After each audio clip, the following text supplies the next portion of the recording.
Hey guys, welcome to the channel and welcome to today's debate. Condo or single family home, which one is better for you? Which one is a better move purchasing going into 2025? We're going to dive right into that right now.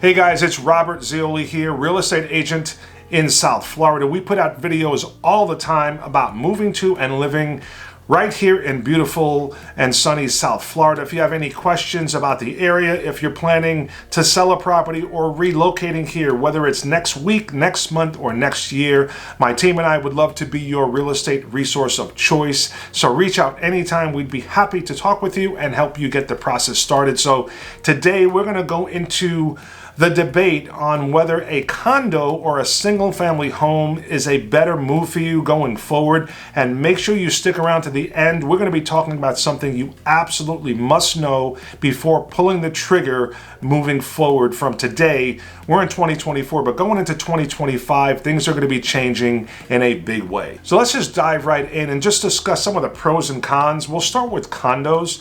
Now, all you got to do is look at South Florida from an aerial view or look along the coast and you'll see we have a bunch of condos. We're loaded with condos, probably one of the biggest concentrations of condos throughout the entire country. Now let's just start by talking about some of the pros and cons. We'll start with the condos. Now condos can offer buyers a very luxurious lifestyle. A lot of these buildings, especially by the beach and the luxury condos, have a bunch of different amenities, some like really high class and expensive type amenities, elevators in buildings, pools, fitness centers, things like that. So a lot of people really want that type of lifestyle. Now, another thing about condos of all types is that they're very low maintenance. You don't have to worry about a lot of the maintenance that homeowners have to worry about, roofs, yard work, and stuff like that. So just the lifestyle of living in a condo is much different than a single family home. Now, on the flip side, when it comes to a single family home, a lot of people that we speak to as far as owning a home in a neighborhood gives you kind of a stronger sense of community.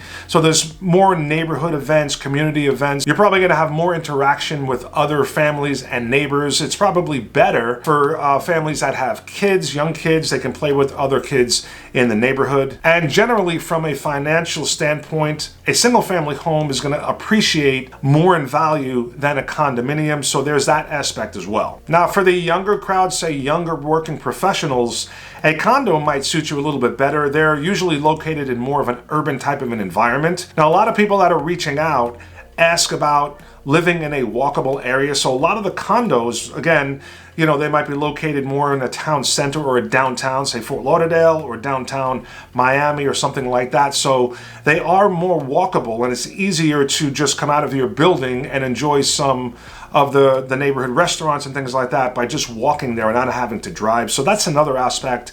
Young professionals kind of lead more towards condos. Now, on the other hand, going back to single family homes, they tend to be more quieter and more of a relaxed lifestyle. So you can kind of enjoy living a more suburban type lifestyle and really not being that far away from, say, these other urban areas with the amenities and things to do like restaurants, but you can just drive over whenever you want and come back to your nice, peaceful and quiet house. And having a house, a lot more space if you want to have guests over for parking and things like that. So it really comes down to lifestyle. Now, if you're a retiree and you're looking for, say, a 55 and over community, there's a lot of different options when it comes to condos. You have a lot of community and a lot of condos that have a lot of activities, but they also have that in single family home developments as well. So you have an option of doing both. So in the end, whether you choose that a condo or a single family home will suit you better, it's going to come down to your lifestyle. Now, one thing you absolutely need to know before making a decision, especially now as we move into 2025,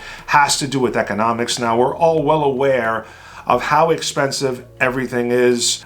Inflation is high. Everything is more expensive. I don't care if you're talking about groceries, gas, and of course, housing expenses. So it doesn't matter if you're in a condo or a single family home, your housing expenses are going to be more expensive right now with the inflation, and no one really knows what's going to happen with that. The reason I bring this up is because if you're in a single family home or especially a condo and you have some sort of a maintenance or condo fee or homeowners association fee, they are going to be going up no matter what. It doesn't matter if it's a single family house or a condo. Everything is more expensive due to inflation. So construction costs, material costs, home insurance is more expensive. So all these costs are going to be passed on to the homeowner. It does not matter. Prices are going to go up.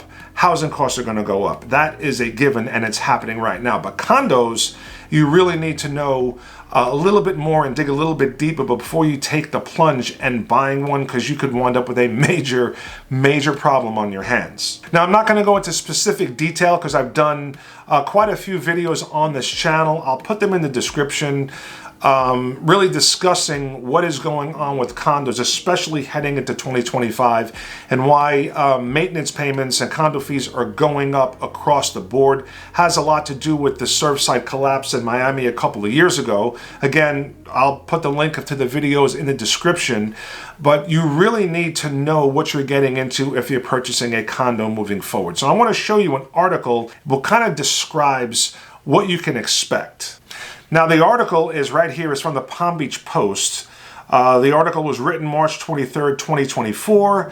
The headline, "A perfect storm is coming to South Florida as maintenance fees threaten condo owners. This window of opportunity won't last forever. Once the structural studies are factored in, associations are looking at what's likely to be a domino effect." So a financial cliff may be awaiting Florida condo owners at the end of the year, as new regulations may cause association maintenance fees to skyrocket. Florida has been in a state of reckoning over the last 2 years after the collapse of the Surfside Champlain Towers in 2021, and it set off a slew of new regulations. So a lot of regulations were passed since that collapse that is really going to affect payments for condo owners moving forward. So really the gist of what's happening is that any condo, and there's a lot of them here in South Florida, that are at least 30 years old have to be inspected, and they check for structural issues, and any of them that have issues have to have them repaired. So that's always been going on here in South Florida. That was 40 years, but now they have cut that down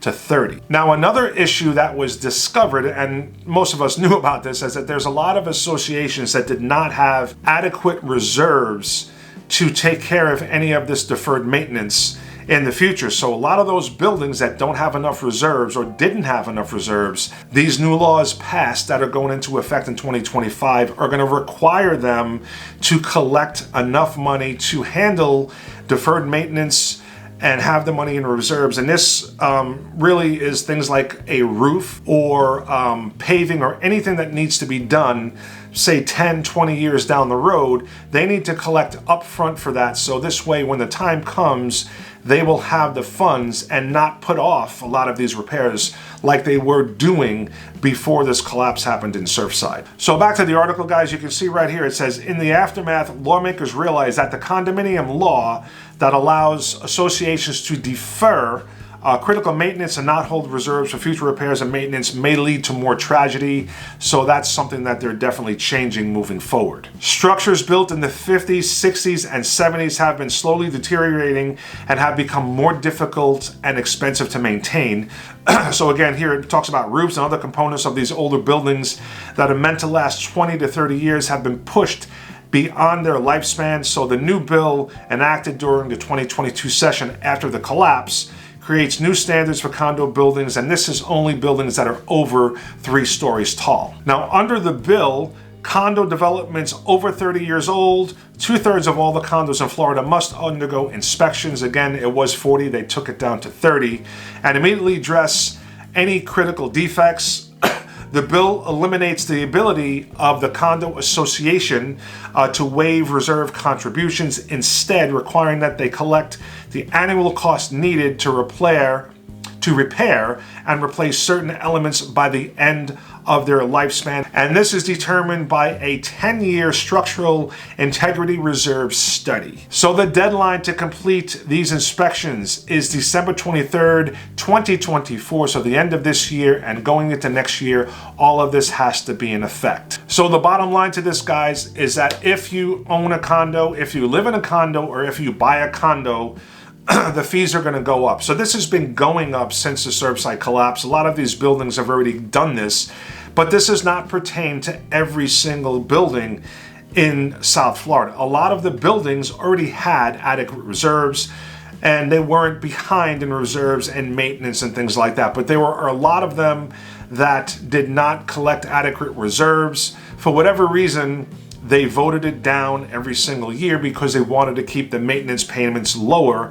And those are the buildings that are having the most problems and getting assessed the most. And those owners are seeing their maintenance bills going up, you know, in a big way. So the question is, should you shy away from buying a condo moving forward? Well, the answer to that is no. You just need to be very, very prepared and know what to ask ahead of time. If you're doing this on your own, you know, maybe you're experienced and you own a lot of properties and you're pretty versed in the real estate space, which is okay and good, so you probably know what to ask for. But if you're not, you need to get with a professional realtor or somebody that knows what to ask for. You want to check out the budget. You want to make sure there's no assessments. There's a lot of things that you need to check beforehand. Just make sure that you know everything up front and you're fully prepared and understand what you're going to take on if you decide to move ahead in the future and buy a condo. But I can tell you one thing, condos are not going anywhere. They're still building them any place they can, and they're always going to be a big option for people moving forward. None of us know where we're going to go or what's going to happen once we get inflation under control, and once a few years pass and a lot of these deferred maintenance items in a lot of these buildings are taken care of. But again, make sure you understand what's ahead and what you're in store for if you do decide to move forward and purchase a condo. So hopefully this video gave you something to think about and was helpful to you. Again, condo or single family home, it really comes down to lifestyle, but when it comes to a condo, you definitely need to do your due diligence a lot more. Very, very serious, and nothing to joke about or just jump into. Make sure you're prepared. So I appreciate you watching the video and staying until the end. If you have any questions about a condo, a single family home, if you're looking to make a move here locally or relocate to the area, again, I'm a licensed real estate agent. My team and I would love to be your real estate resource of choice. All you got to do is reach out. All our information is down below, and I look forward to seeing you again on our next video. Take care.